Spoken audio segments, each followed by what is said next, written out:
할렐루야. 옆에 분 보고 바라보면서 한번 얘기합시다. 주님만 바라봅시다.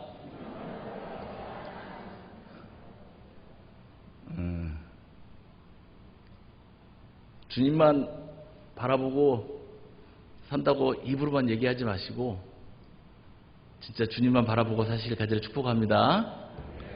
저는 오늘 마태복음 말씀을 가지고 내 신앙의 비밀이라는 제목으로 말씀을 같이 나눌까 합니다. 한번 따라해 봅시다. 내 신앙의 비밀. 여기에서 제가 1인칭을 썼다고 해서 제 신앙의 비밀을 얘기하는 것이 아니라 여러분 각자의 내 신앙의 비밀을 여러분 가지고 계십니까? 얼마 전에 제가 서울에 갔더니 그 전에 제가 서울에 살 때는 제가 한 15년 정도 서울에서 내려온 지 한 15년 정도 됐는데 그전에는 63빌딩이 가장 큰 빌딩이었는데 지금은 서울에 갔더니 서울 어느 곳에서도 볼 수 있는 건물이 있더라고요. 그게 롯데월드타워라는 건물인데 세계적으로 5위 안에 드는 건물이래요. 554m이고 예전에 그 건물을 허가해 줄 때 그 옆에 서울공항이 있었는데 서울공항 활주로를 변경하면서까지 롯데월드타워를 허가를 해줬다고 합니다. 그런데 세계에서 초고층 빌딩이 많이 몰린 곳이 있는데 그곳이 어딘지 아십니까? 뉴욕 맨하탄이라는 도시입니다. 우리가 잘 알듯이 킹콩의 추억이 있는 엠파이어 스테이트 빌딩이 있고 엠파이어 스테이트 빌딩은 1931년도에 지었어요. 그리고 그 당시만 해도 102층이라는 건물은 상상도 할 수 없을 때 1931년이면 우리나라가 광복되기 전이니까 얼마나 예전입니까? 그런데 거기에 102층짜리 건물을 지었습니다. 그리고 크라이슬러 빌딩, 레이디오 시티 빌딩, 그리고 우리가 잘 아는 9.11 테러로 무너졌던 쌍둥이 빌딩, 트윈 빌딩이 있습니다. 그런데 이 섬 같은 조그만한 지역에 어떻게 이렇게 많은 높은 건물들이 들어설 수 있을까요? 그것은 사람들에게 잘 알려진 대로 맨하탄이라는 지역이 거대한 하나의 안반으로 이루어져 있답니다. 그래서 일단은 이 집안이 이 섬 같은 지역이지만 집안이 굉장히 단단하다고 합니다. 건축을 하면은 우리 광주순복교도 잘 건축되어 있는데 건축을 하면 중요한 게 두 가지가 있습니다. 제가 볼 때 두 가지가 있어요. 하나는 얼마나 이쁘게 짓느냐, 디자인을 얼마나 잘하느냐가 중요하고 또 하나는 뭐가 있습니까? 제가 오늘 그 말씀을 이 마태복음 산상수훈 말씀을 같이 나누는데 이 말씀을 나눴을 때는 무슨 내용을 하려고 무슨 설교를 하려고 이 말씀을 읽었겠습니까? 기초가 중요합니다. 기초. 모든 건물은 디자인만큼 기초를 얼마나 단단히 했느냐가 굉장히 중요합니다. 오늘 본문 말씀은 산상수훈, 그러니까 마태복음에 나와 있는 산상수훈의 말씀의 결론 부분이라고 할 수가 있습니다. 그러니까 어떤 성경학자들은 성경을 이 반지에 비유하면 산상수훈 말씀은 어느 부분이겠습니까? 이 반지 안에 있는 이 보석의 비유를 합니다. 그러니까 예수님께서 하신 말씀, 하나님께서 하신 말씀 가운데 가장 빛나는 보석 같은 말씀이 바로 산상수훈이라는 거죠. 그런데 24절에 보니까 그러므로라고 시작되고 있어요. 그러므로 누구든지 그랬는데 그러므로라고 시작되는데 영어 성경에 보면 therefore, 근데 therefore는 뭐냐면 그러므로라는 말도 될 수 있지만 그러니까 한마디로 얘기하면 결론적으로라는 말입니다. 결론적으로. 성경의 가장 귀한 말씀 산상수훈을 예수님께서는 제자들에게 말씀하시면서 결론적으로 오늘 말씀을 해주고 계십니다. 예수님께서는 이 중요한 산상수훈의 결론 부분에서 두 개의 집 이야기를 하고 계십니다. 왜 두 개의 집 이야기를 했을까요? 제자다운 제자들이 되기 위해서는 이 기초의 중요성, 신앙의 기초의 중요성을 예수님께서는 얘기하려고 했던 것 같습니다. 기초의 중요성을 위해서 두 집의 공통점과 차이점을 주목해야 합니다. 먼저 공통점은 두 사람 모두 다 집을 지을 필요성을 인식했던 것 같습니다. 다시 말해서 예수님께서 집을 짓는 것과 신앙생활의 비유의 말씀을 하셨는데, 여러분, 집이라는 거는 누구에게나 꼭 필요한 거죠. 그죠? 신앙생활도 마찬가지입니다. 신앙생활도 누구에게나 꼭 필요한 겁니다. 신앙생활을 집짓기에 비유한 것은, 집이란 것은 누구에게나 필수적으로 필요하듯이 이 신앙생활도 누구에게나 분명히 필요한 것입니다. 왜 그러냐면 어거스틴의 영성에 보면은 그 스피릿, 그러니까 인간에게는 영이 있습니다. 영이. 근데 희한하게 세계, 그러니까 사람들이 살고 있는 곳, 사람들하고 단절된 삶을 살다 할지라도 사람들이 살고 있는 곳들에 있어서는 특이한 게 하나 있는데, 그것은 뭐냐면은 주술적이든 샤머니즘이든 종교가 있다는 거예요. 종교. 그러니까 신을 모신다는 거예요. 신을.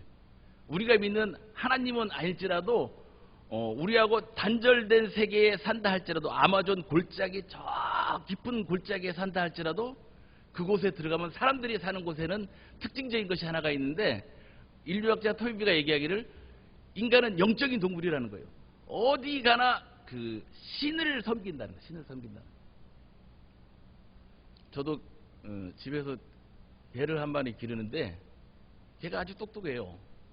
어떨 때 보면 사람보다 더 저한테 더 잘하는 것 같아요. 제가 집에 들어가면은 사모님하고 아이들은 제가 온지 잘 몰라요. 그런데 걔는 우리 집 개 이름이 금비인데, 이 아이는 내 차 소리만 들어도 저를 아는 것 같아요. 얼마나 반가워하는지 잘 모릅니다. 그런데 이렇게 똑똑한 개인데도 불구하고 제가 예배 인도할 때 옆에 가서 기도하는 것을 한 번도 못 봤어요. 웃으라고 하는 얘기입니다. 예, 이럴 때는 좀 웃어줘야 되는데, 아니 걔가 똑똑하고 아주 영리하고 저한테는 너무도 잘하는데 제가 기도하는 시간에 같이 기도하지는 않아요. 근데 가끔 가다 보면은 옆에 와서 이렇게 앉아 있더라고요. 앉아 있는데 이제 그것은 입을 쩝쩝거리는 거죠. 뭘 달라는 거지 같이 기도하자는 건 아니에요. 뭘 달라는 거죠. 이게 무슨 말인지 하면은, 인간이 있는 곳, 사람들이 있는 곳은 어디나 이 스피릿, 그러니까 우리 한국 말에 사람이 죽으면 뭐라고 얘기합니까? 돌아가셨다고 그러죠. 돌아가셨다는 말은 굉장히 히브리적 표현인 것 같아요. 왔다가 갔다는 말 있잖아요. 그러니까 스피릿, 이 적은 스피릿은 큰 스피릿을 쫓아가는 거죠. 이게 어거스틴의 영성인데, 그러니까 우리에게는 영적인 동물이기 때문에 인간에게만 있는 거예요. 인간에게만 있는 건데 신을 찾는 그 영성이 있다는 거예요. 근데 감사하게도 우리들은 하나님을 찾는 게 아니라 하나님께서 찾아오신 거죠. 할렐루야. 하나님은 우리 가운데 찾아오신 하나님이십니다. 제가 전라북도 교육청에서 대한교육 위탁교육기관을 하는데 그 쓰는 난에 취미란이 있어요. 취미. 그러니까 뭐 너의 잘하는 건 뭐냐, 그리고 네가 뭘 잘하느냐, 그러면서 너의 취미는 뭐냐 그러면은 그 취미란에 뭐라고 쓰는지 알아요? 어떤 학생은 보니까 기독교라고 써요. 기독교. 이 학생에게는 교회 가는 게, 종교가 취미라는 거예요. 종교는 합의 취미가 될 수 없죠. 종교는 우리가 집이 꼭 필요하듯이 신앙은 우리에게 꼭 필요하다고 주님은 오늘 말씀하고 계십니다. 신앙을 장식품으로 생각하는 사람들이 있습니다. 정치를 위해서 교회에 나오시는 분도 많이 계시죠. 제가 사는 지역에 있는 시장님은 제가 보니까 사모님은 이쪽 장로교회 다니시고, 시장님은 다른 교회를 다니시더라고요. 그러니까 부부가 다른 교회를 다녀요. 왜 그럴까요? 정치의 목적이 있어서 그래요. 정치의 목적. 표를 얻으려고 그렇게 하는 거죠. 따로따로 출석합니다. 사업을 위해서 대형교회를 선택하는 사람들도 있습니다. 저희 바로 둘째 형님이 성화 작가예요. 성화 작가인데 김용성 장로님이라고 예전에 이 광주순복음교회도 성화 달력을 할 때 그 푸른 나무, 그러니까 푸른 초장교회, 초장이 이렇게 쫙 펼쳐진 예수님이 있는 그런 밝은 그림이 있어요. 그 그림 모두 다 저희 형님 그림입니다. 김용성 장로님이신데 이분이 누구랑 친했냐면 예전에 하영조 목사님 살아계실 때 온누리교회에 하영조 목사님 사모님하고 친했어요. 그 사모님이 누구시냐면 그 사모님하고 우리가 잘 아는 신동학으로 최순영 장로님하고 둘이 사모님이 자매지간이에요. 자매지간. 그러니까 형님 그림을 너무도 좋아했어요. 그래서 형님이 서울에 있는 조그마한 교회 장로님이신데 온누리교회에서 형님 보고 당신 이 그림 그리는 이 그림을 좀 많이 팔려면은 그러니까 사업을 위해서는 좀 큰 교회를 다녀야 된다. 이게 그 온누리교회로 막 오라고 그랬어요. 형님이 갔겠어요? 안 갔겠어요? 예. 참 믿음이 좋은, 저보다 좀 믿음이 더 좋으신 것 같아요. 믿음이 좋으신 장로님이신데 조그만 교회 그냥 섬기겠습니다. 그리고 거길 가지 않았어요. 그 이후로 아마도 그 권사님하고는 조금 뭐가 좀 틀어졌던 것 같아요. 그래서 사람들이 볼 때는 참 미련하다고 얘기했어요. 저도 그렇게 얘기했죠. 형님에게, 장로님, 형님 차라리 이렇게 큰 교회를 다니면 사업하는데 더 유리할 수 있습니다. 그것도 제 하찮은 생각이었죠. 나중에 형님이 그래도 꿋꿋하게 적은교회 다니면서 봉사하면서 성화를 계속 그렸는데 아마 그 교회에 다녔으면 형님은 아마 국내 작가로 머물러 있었을 것 같아요. 근데 그 교회 다니면서 미국에서 초청을 받아가지고 미국 작가로 올라가서 미국에 가서 한번 유타 지역에 가서 전시회를 한번 했는데 전시회를 하면서 원래 형님 그림이 보통 한 이만한 그림은 한 1,000만 원, 2,000만 원 정도였는데 미국 전시회에서 그 핸드 오브 갓이라는 유명한 그림이 있습니다. 그게 1억에 팔렸어요. 1억에. 할렐루야. 예, 배 아프십니까? 왜 아멘을 하라셔요? 아니, 그러니까 제가 볼 때는 그때 그 결정이 잘못됐다고 생각했는데 기도하고 한 결정이 잘 된 거죠. 그러니까 신앙생활을 하면서 하나님께서 나를 어떻게 인도하시는지, 내 신앙을 어떻게 인도하시는 건지 하나님과 기도하면서 결정한 우리 장로님의 선택이 굉장히 옳았다는 겁니다. 오늘 두 번째 공통점이 하나 있는데 두 사람 모두 다 집을 지으면서 집이 완성되어 갔을 겁니다. 신앙생활도 집 짓는 거하고 똑같습니다. 시간이 지나면서 나름대로 틀을 형성합니다. 외형적인 프레임을 갖추게 되고 신앙생활에 요구되는 형식에 적응되고 그리고 신앙에서 필요한 것들을 우리가 갖추어가게 됩니다. 처음에는 사도신경도 잘 못했는데 사도신경도 외우고 교회 봉사하다 보니까 집사님도 되고 권사님도 되고 신앙인으로 완성된 것처럼 착각할 수도 있습니다. 두 종류의 집이 외형상으로 비슷한 것과 다르게 이 두 종류의 집이 외형상으로는 비슷하지만 분명히 기본 베이스가 오늘 다르다고 얘기해 주고 있습니다. 외형상으로는 비슷하게 사이즈도 똑같고 디자인도 똑같고 같은 설계도를 했기 때문에 비슷한 구조로 집을 지었을지 모릅니다. 기독교적인 표현으로 하면 신앙생활을 하면서 우리도 예배를 드리고 찬송도 하고 세례도 받고 집사임도 하고 봉사도 하고 처음에는 주여 주여 기도할 때 아, 주여 주여가 처음에는 저희 교회 성도님이 그러더라고요. 주여 주여가 무슨 말이냐고. 처음엔 자기는 죽여 죽여로 알아들었다는 거예요. 죽여 죽여. 그러니까 처음에는 그런 것들도 낯설었는데 이제 주여 주여 기도도 하고 그러면서 인직도 받고 신앙이 완성된 것처럼 보일 수 있습니다. 그런데도 불구하고 예수님께서 오늘 본문을 비유로 말씀하신 이유는 무엇일까요? 외형적인 공통점은 매우 피상적일 수밖에 없다는 겁니다. 겉으로 보이는 우리의 모습들은 어찌 보면은 피상적일 수밖에 없다는 거예요. 제가 여행을 갔는데 걸어가는 길에 어떤 분이 뒤에서 목사님 하고 부르더라고요. 그래서 제가 저를 부른지 하고 뒤를 딱 돌아봤어요. 그런데 뒤를 보는 분이 몇 명이 있었는지 알아요? 3명이나 있더라고요. 3명이나. 저분도 목사님이었어? 저분도 목사님이었어? 외형적인 공통점은 매우 피상적일 수밖에 없습니다.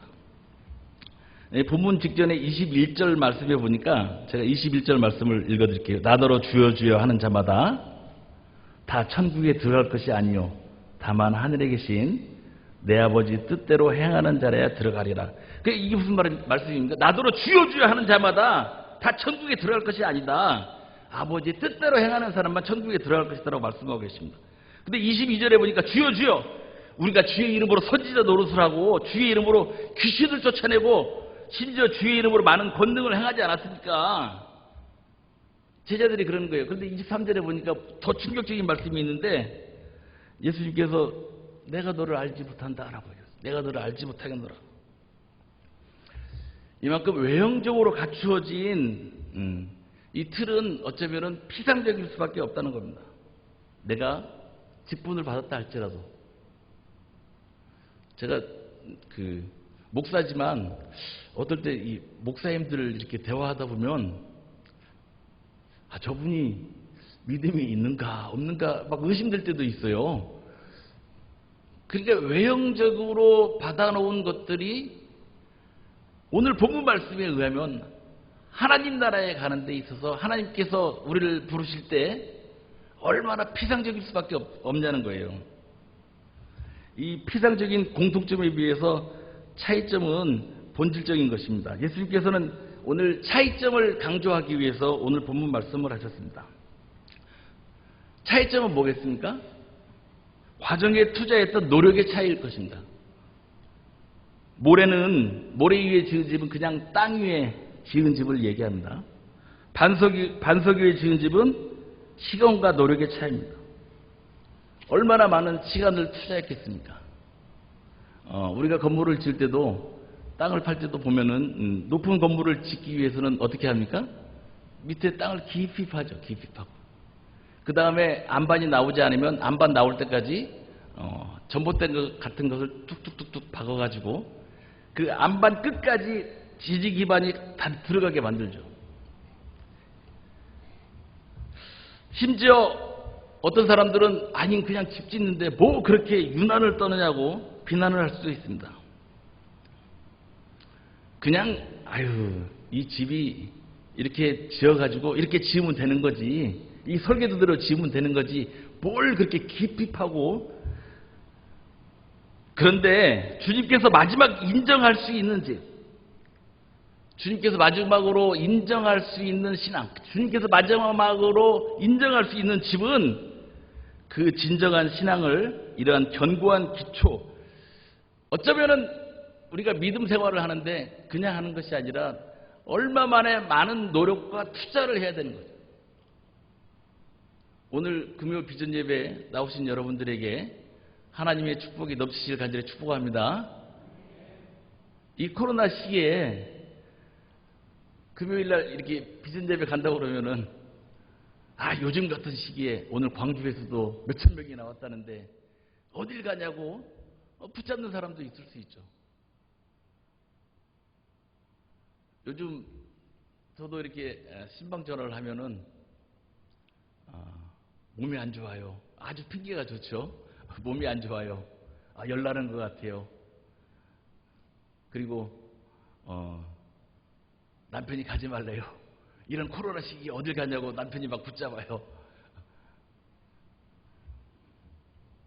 그런데 오늘 동일한 말씀, 오늘 본문하고 동일한 말씀이 누가복음에도 나와 있는데 누가복음 6장 47절 48절에 보니까 예수님께서 뭐라고 말씀하셨냐면 내가 나와 내 말을 듣고 행하는 자마다 그러면서 내 말을 듣고 행하는 자마다 그러면서 집을 짓되 여기에는 보니까 집을 그냥 모래 위에 짓고 반석 위에 짓는다고 그러는데 집을 짓되 깊이 파고 주추를 반석 위에 놓은 사람 같으리니 좀 더 자세하게 묘사되어 있습니다.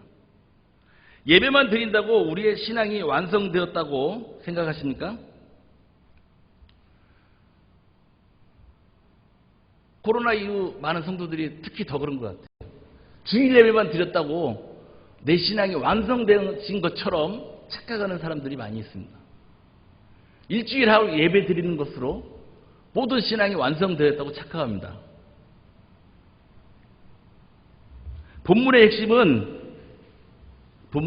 뭐냐면 우리가 예배만 드린다고 내 신앙생활이 다 하는 것이 아니라 모든 예배 시간에 예배 시간이 아니라 할지라도 내가 하나님과의 임재하심을 경험하고 하나님과 교제하고 있느냐 이거예요. 교제하고 있느냐.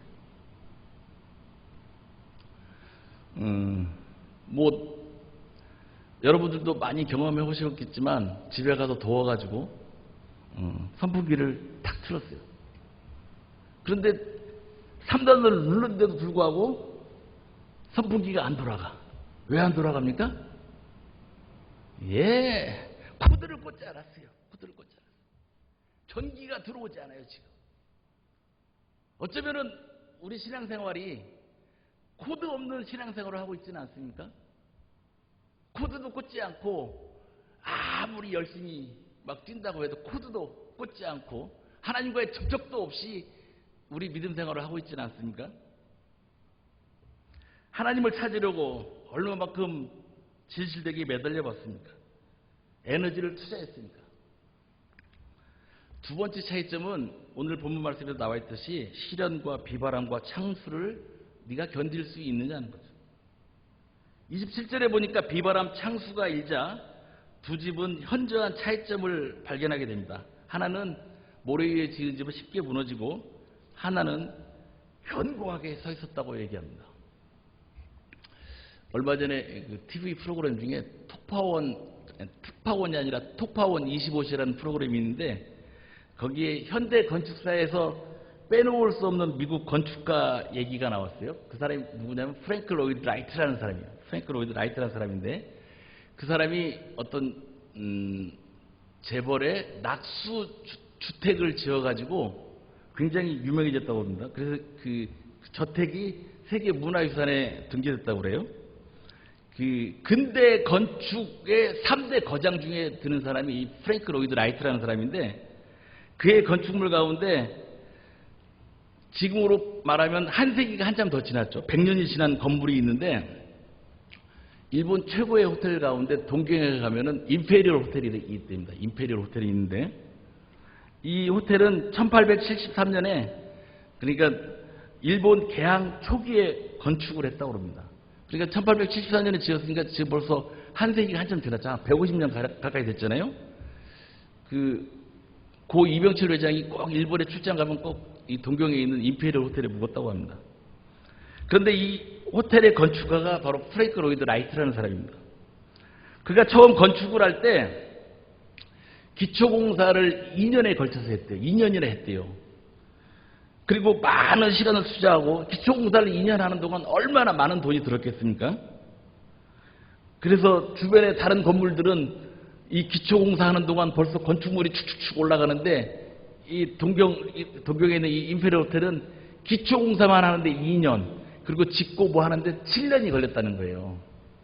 그러니까 얼마나 많은 사람들이 비난을 했겠어요. 야, 건물 하나 짓는데 거기다가 뭐 지금 같으면은 그런 비난을 하지 않겠지만은 약 150년 전에 18세기, 19세기 초 말이니까 얼마나 많은 사람들이 비난을 했겠어요. 야, 뭘 그렇게 건물 짓는데 네가 유난을 떠느냐, 뭐 이렇게 돈을 많이 들이느냐, 그러면서 뭐 사람들 비난도 하고 많은 사람들이 이 건축가를 뭐라고 했답니다. 그런데 정확히 50년이 지난 다음에 우리가 잘 아는 1930년대에 동경에 대지진이 일어났잖아요. 대지진이 일어났는데 그 대지진 속에서 모든 건물들이 무너질 때 이 호텔만 아무 다치지 않고 아무 손해보지 않고, 그러니까 무너지지 않고 이 호텔만 견고하게 서 있었다는 거예요. 이 일화 이야기 굉장히 유명한 일화입니다. 지금에서야 일본이 내진 설계도 하고 지진을 대비해서 막 여러 가지 일들을 하지만 그때까지만 해도 그러지 않았던 것 같아요. 동경에 있던 모든 건물들이 무너졌답니다. 근데 오직 무너지지 않은 건물이 바로 이 호텔 하나였다는 거예요. 그래서 일본 건축계에서, 아니 세계 건축계에서 거의 신화 같은 존재로 많은 사람들에게 추앙을 받는 사람이 프랭크 로이드 라이트라는 사람입니다. 많은 준비와 투자 그리고 기초의 중요성을 많은 사람들에게 가르쳐준 일화로 많은 사람들에게 알려져 있습니다. 어쩌면은 우리 신앙의 테스트는 역경 위에서 나타날 겁니다. 비바람이 불고 역경과 시련이 오고 창수가 내리고 내 신앙을 흔드는 지진 같은 막 일들이 벌어지고 그냥 미지근하게 그냥 좋은 게 좋은 거라고 가는 믿음도 있을 수 있지만 어쩔 때는 나에게 막 시련도 오고 사업에 실패도 오고 역경도 오고 시련도 오고 그럴 때 여러분 신앙의 모습은 어떻게 나타나고 있습니까? 경제적인 비바람, 사업의 실패, 사회의 냉달, 그리고 삶을 흔드는 내 생존을 위협하는 이 코로나 같은 이런 지경에서 내 믿음은 도대체 어떻게, 내 신앙은 어떻게 서 있습니까? 과연 여러분들의 믿음은, 여러분들의 신앙은 이 코로나 위기 속에서도 어떻게 제대로 서 있습니까? 사람 관계 때문에 신앙생활을 시작했다면 관계가 무너지면 그 신앙생활도 끝납니다. 선거의 목적 때문에 교회를 다녔다면 아마 낙선하거나 실패하면은 선거의 목적 때문에 교회 신앙생활을 시작했던 사람들은 다시 교회에 오지 않더라고요. 제가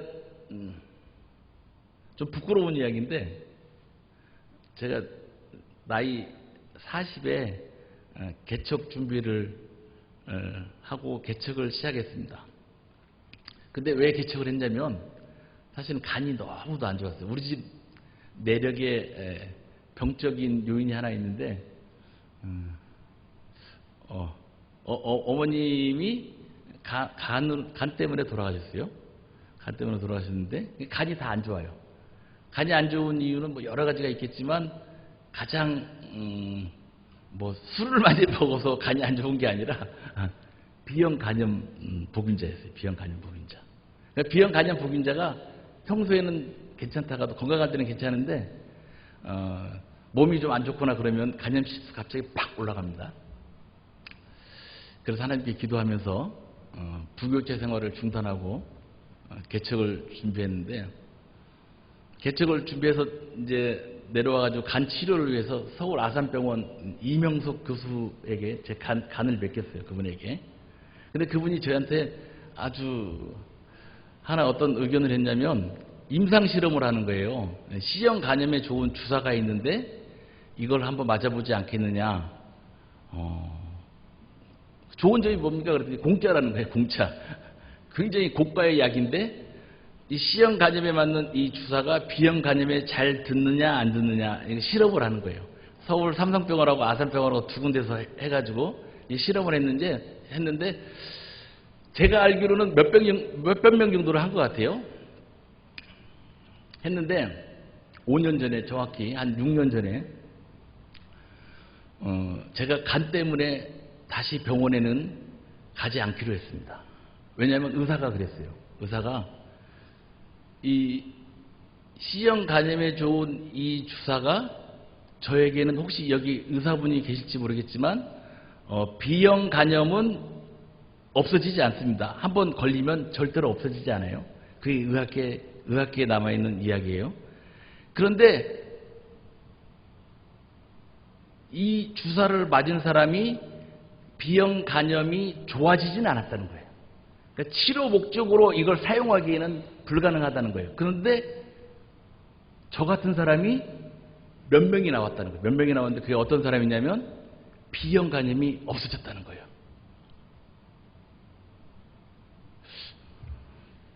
제가 이거 가지고 의사하고도 싸웠는데 어떤 의사가 그러더라고요. 무슨 간염, B형 간염은 절대로 없어지지 않습니다. 라고 얘기하는데 저 같은 사람이 사실 몇 명 나왔어요. 몇 명이 있어요. 근데 그 실험에 임한 사람 중에 1% 정도가 나같이 B형 간염이 완전히 없어졌다는 거예요. 그리고 B형 간염에 대한 항체가 생겼다는 거예요. 얼마나 감사한 일입니까? 그런데 이 마지막 CT를 검사하면서 CT를 찍었는데 CT에서 뭐가 발견됐냐면 이 대동맥 박리라는 게 그걸 찾은 거예요. 원래 대동맥 박리라는 거는 이 심장에서 대동맥을 통해서 피가 흘러가는 지역입니다. 근데 이 대동맥이 이렇게 있으면 이 두께가 두껍습니다. 3겹으로 되어 있는데 저 같은 경우는 안에 게 다 헐고 한 겹밖에 남아있지 않다는 거예요. 그래서 대동맥 박리가 터지면 30분 안에 내가 응급실에 가서 수술을 받으면 생존 확률이 50%로 줄어듭니다. 50%. 그러니까 생존 확률이 많지 않은 거예요. 굉장히 어려운 거죠. 근데 저는 우연찮게 간 검사를 하러 갔다가 마지막 대동맥 박리를 발견한 거예요. 이게 좋아야 될 일인지. 근데 그 의사가 저에게 얘기하기를 간 때문에 당신은 죽을 일은 절대로 없습니다라고 얘기했는데 그런데 대동맥이 이상합니다. 그래서 이거 빨리 한번 흉부외과에 가보십시오. 그런 얘기를 하더라고요. 그런데 제가 사실 대동맥이 박리되거나 대동맥이 터지면은 금방 오죠. 쓰러지니까 금방 오는데 대동맥이 박리될 때도 제가 인터넷을 찾아봤더니 엄청난 고통이 온다는 거예요. 등줄기에서부터 칠판을 긋는 아픔이 온다는 거예요. 근데 아무렇지도 않았거든요. 그래서 집에 돌아왔는데 저를 검사했던 의사가 전화가 왔어요. 당신 그냥 가시면 어떻겠냐고.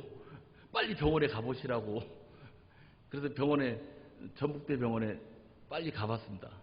그것도 그냥 설마 하고 그냥 놀러 가듯이 갔어요. 그래서 CT 사진을 CD에 담아가지고 가서 보여줬더니 갑자기 의사들이 막 모이는 거예요. 막 모이더니 지금 당장 당신은 수술해야 됩니다. 그런 거예요. 수술해야 됩니다. 왜냐하면은 당신은 지금 나가다가 죽어도 아무 문제가 되지 않는다는 거예요. 이상하지 않다는 거예요. 그만큼 위험하다는 거예요. 그래서 제가 무식하니까 잘 모르니까 그것을 그냥 아무렇지도 않게 여겼는데 이거는 엄청나게 위험하다는 거예요. 그러면서 사모 부르고 서울에 있는 형님들 부르고 가족들 다 모으라는 거예요. 왜 그러냐? 유언하라는 거죠. 유언. 수술하다가 잘못될 수 있으니까 유언을 하라는 거예요. 그런데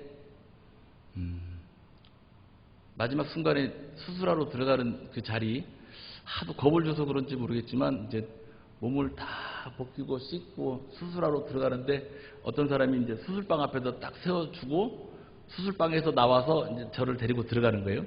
그때 한 5분 정도 시간이 있더라고요. 근데 눈을 감고 이렇게 쭉 있는데 이 주마등처럼 진짜 이 과거가 이렇게 쭉 지나가더라고요. 그런데 제가 너무도 그 순간에 놀랬던 게 결론은 이 얘기를 하려는 거예요. 아니 목사가 돼가지고 지금 수술받으러 들어가서 죽을 수도 있죠. 그렇잖아요. 그러면 하나님 만나러 가는 건데 실제적으로 저는 5분 동안 죽어 있었습니다. 심장을 연결할 때 5분 동안 심장을 죽였다가 다시 이렇게 뛰게 한다고 그러더라고요. 5분 동안 죽어 있었죠. 아니 그러면은 하나님 만나러 가는데 비록 애들은 아직 어리고 뭐 그렇지만 그래도 내 마음속에 두려움은 없을 줄 알았어요. 두려움이라는 건 없을 줄 알았어요. 그런데 아니 막 떨리더라고요. 떨려. 죽으면 어떻게 하지? 야, 제가 그 순간에 어떤 생각을 했냐면, 야, 김 목사, 너 진짜 믿음이 이것밖에 안 되냐? 저에게 그걸 물어봤어요. 그 순간에 제가 너무도 떨리더라고요. 다이아몬드 감별사들이 진짜 다이아몬드하고 가짜 다이아몬드 구별하는 방법이 흙탕물에 빠뜨리면 알 수 있다고 하더라고요. 진짜 다이아몬드는 흙탕물에 들어가서도 이렇게 바짝바짝 빛을 낸다는데, 마지막 그 순간에 저는 떨고 있더라고요. 떨고 있었어요. 그래가 제가 나와서 나중에 이제 건강하게 됐으니까 이 시간에 이 자리에 서 있는 거죠. 제가 주여, 내 믿음이 이것밖에 안 되는구나. 얼마나 제가 하나님께 회개 기도를 했는지 모르겠습니다. 여러분들의 신앙은 어떤 모습으로 나타나고 있습니까? 엄청나게 불어오는 비바람 앞에서 내 삶을 위협하는 서바이벌 같은, 이 생존을 위협하는 먹구름과 같은, 진도 8과 같은, 이 쓰라비 같은 이 코로나 앞에서 여러분들의 신앙은 어떻게 반응하고 있습니까?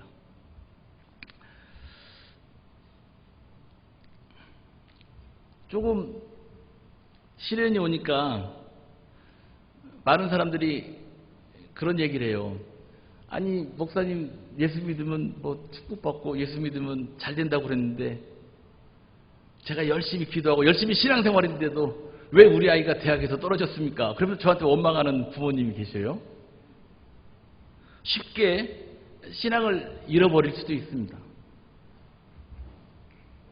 여러분들의 믿음은 어떻게 서 있습니까? 내 신앙은 모래 위에 세웠구나라는 것을 인정하는 순간입니다. 결론적으로 오늘 본문에서 우리에게 말하고자 하는, 예수님께서 우리에게 말하고자 하는 뜻은 무엇일까요? 신앙의 기초입니다. 신앙의 기초. 신앙의 기초는 뭡니까? 오늘 24절에 보니까 강조 동사 2개가 나옵니다. 2개가 나오는데, 하나는 듣고 행함의 방점이 찍혀 있습니다. 주님은 그런데 들음이 중요하지 않은 건 아니에요. 믿음은 들음에서 난다고 그랬어요. 근데 주님께서 오늘 방점을 찍은 것은 듣고보다는 기초의 중요성을 얘기하는 것을 보니까 행함에 있습니다. 행함에. 들음에서 끝나는 것이 아니라 행함을 통해서, 신앙의 열매를 통해서 네가 들은 바를 어떻게 반응하느냐 이거죠. 주일에 많은 기독교인들이, 성도들이 메시지를 듣고 흩어지지만 밖에 나가서는 세상 사람들하고 똑같이 산다면 무슨 의미가 있겠습니까? 제가 아까 얘기했듯이 목사님 하고 불렀는데 몇 명이 뒤돌아봤는데 당신도 목사야? 당신도 목사야? 그런데 그 전에 우리들의 삶을 통해서는 이 사람이 목사라는 걸 절대로라고 얘기하면 안 되죠. 목사라는 사실을 전혀 알지 못했어요. 전혀 알지 못했어요.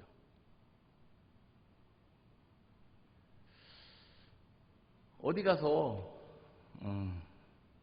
사람들이 저에게 저를 부르는 말이 여러 가지가 있는데, 목사님 할 때가 제일 좋죠. 목사님 할 때가 제일 좋아요. 뭐 선생님, 뭐 교수님, 뭐 교감 선생님, 막 여러 가지가 있는데, 대표님. 근데 목사님 할 때는 어떤 의미가 있냐면, 목사님 할 때는 그 사람도 저를 존경한다는 의미가 있는 것 같아요. 그런데 똑같이 세상 사람들하고 똑같이 구별이 되지 않는 삶을 산다면, 오늘 예배를 드리고 나가서 내 삶이 변화가 없이 똑같은 삶을 산다면 무슨 예배에 무슨 의미가 있습니까? 예배의 중요성은 100번 얘기해도 틀리지 않습니다. 예배의 중요성은 하나님을 만나는 데 있습니다. 할렐루야. 아까 제가 말씀드렸죠. 아무리 선풍기를 틀어도 바람이 나오지 않아요. 왜? 접촉점이 끊어졌기 때문에. 우리 신앙생활도 아무리 내가 열심히 한다고 해도 바람이 안 불 수도 있어요. 왜? 하나님과의 관계에 접촉점이 끊어져 있으면 그렇게 할 수가 있어요.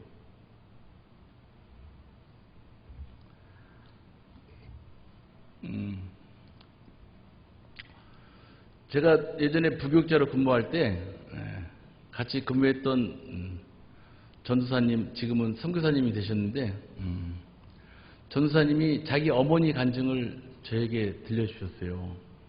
근데 저는 지금 그 이야기를 생각하면 너무도 지금도 제 마음에 감동이 있어요. 그게 뭐냐면은 이 전도사님 어머니가 여자 전도사님인데 어머니가 천국에 갔다 왔어요. 하나님 만나고 왔어요. 그래서 예전에 여의도 순복음교회에서 간증을 많이 하러 다녔습니다. 근데 집에서 이 전도사님이 어릴 때 학생 때였는데 엄마가 부엌에서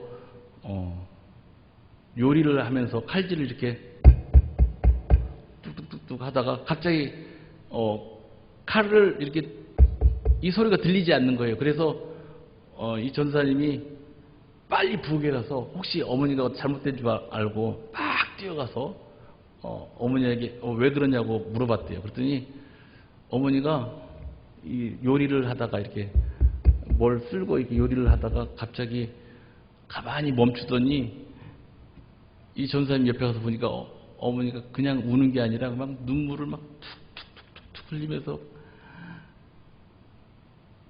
그 눈물이 어느 정도 흘렀냐면은 막 그 요리하는 그 속에 막 들어갈 정도로 눈물을 흘리고 있더래요.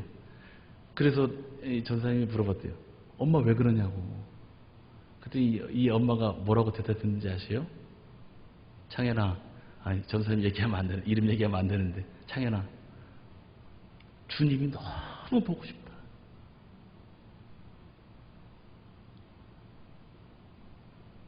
얼마 전에 자기가 만난 주님이 너무 보고 싶다는 거예요. 너무 그립다는 거예요. 그래서 요리하다 말고 갑자기 주님이 보고 싶어가지고 눈물을 툭툭툭 흘리더라고요.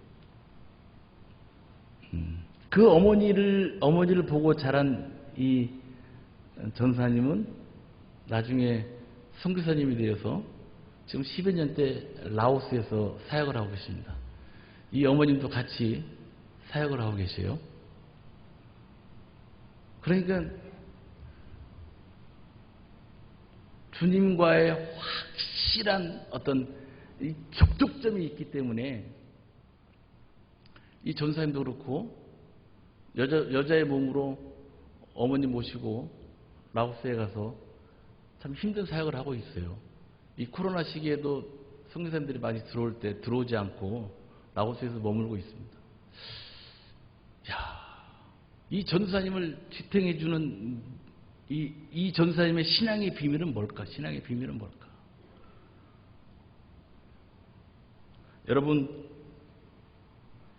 여러분 신앙의 비밀은 어디에 있습니까?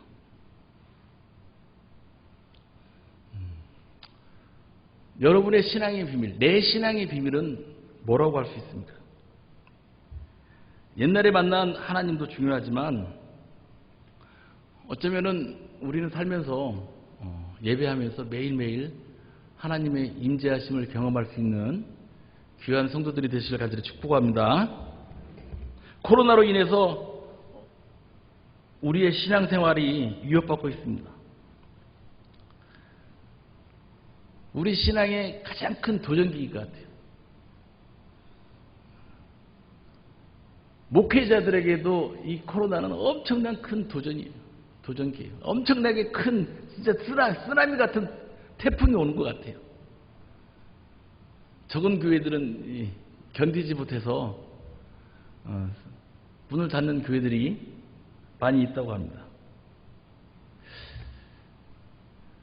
그러면 똑같이 우리가 쓰러져야 될까요?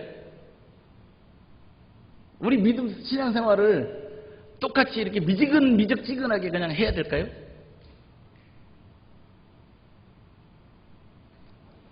얼마 전에 제가 어떤 검사를 하는데 당신이 하고 싶은 게 뭡니까? 라는 질문을 저한테 던지더라고요. 근데 제가 깜짝 놀랐어요. 하고 싶은 게 없는 거예요. 하고 싶은 게 없어. 뭐 욕심이 없는 건 좋지만 뭘 하려고 뭘 열심히 한번 목회를 위해서 뭘 열심히 한번 뭘 해보려고 그래야 되는데 뭐 하려고 그러면은 뭐 시청에서 나와서 뭐라고 그래, 뭐라고 뭐 한다고 그러면은 뭘 붙잡어. 막 붙잡는 것들이 너무도 많아요. 목회하는데 막 붙잡는 것들이 너무도 많아요. 가장 저는 이제 저를 괴롭혔던 건 신천지죠. 신천지. 신천지 애들이 한번 불고 지나가면 얼마나 큰 이 목회자에게는 큰 아픔으로 다가옵니까? 그러나